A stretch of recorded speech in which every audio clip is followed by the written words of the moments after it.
अब हमारे बीच नहीं रहे शिक्षा मंत्री रामदास सोरेन। रामदास सोरेन का दिल्ली के एक निजी अस्पताल में इलाज के दौरान निधन हो गया। दरअसल बीते 2 अगस्त को रामदास सोरेन जमशेदपुर स्थित अपने आवास में बाथरूम गए थे, जहां फिसल जाने से गिर गए थे, जहां गिरने से उनके सिर और हाथ में गंभीर चोटें आई थी, जिन्हें टाटा मोटर्स के एक अस्पताल में प्राथमिक इलाज के लिए एडमिट कराया गया था, जहां से प्राथमिक इलाज के बाद उन्हें सीधे एयरलिफ्ट कराकर दिल्ली के अपोलो हॉस्पिटल ले जाया गया, जहां लगातार डॉक्टर की एक टीम की देखरेख में उनका इलाज चल रहा था। हालांकि इलाज के दौरान आज उनका निधन हो गया। रामदास सोरेन झारखंड मुक्ति मोर्चा के एक वरिष्ठ नेता थे और झारखंड के घाटशिला विधानसभा क्षेत्र से वो विधायक थे, जिन्हें इस बार शिक्षा विभाग का जिम्मेवारी सौंपी गई थी, यानी शिक्षा विभाग का मंत्रालय सौंपते हुए उन्हें शिक्षा मंत्री बनाया गया था। लेकिन अब उनका भी निधन हो गया।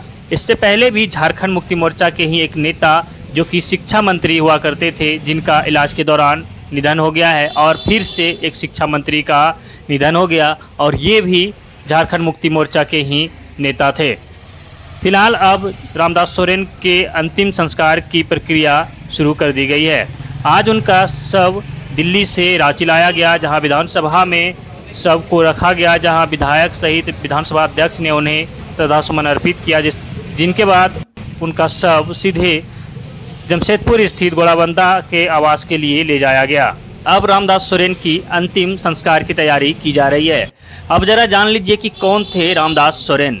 रामदास सोरेन एक जमीनी नेता थे, जो झारखंड मुक्ति मोर्चा के वरिष्ठ नेता और सोरेन आदिवासी समुदाय और पार्टी कार्यकर्ताओं के बीच काफ़ी फेमस चेहरा थे। रामदास सोरेन का जन्म 1 जनवरी 1963 को पूर्वी सिंहभूम जिले के गोराबंदा गांव में हुआ था, और वे एक किसान परिवार से थे।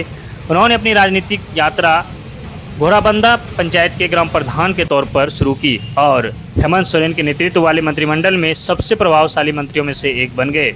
वह 1990 में झामुमो के जमशेदपुर पूर्वी अध्यक्ष बने। इसके बाद वे घाटशिला चले गए।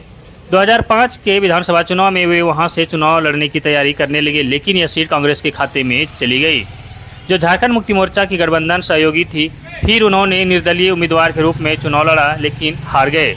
3 बेटों और एक बेटी के पिता रामदास सोरेन 2009 में घाटशिला से विधानसभा चुनाव लड़ा और पहली बार झारखंड विधानसभा के सदस्य बने।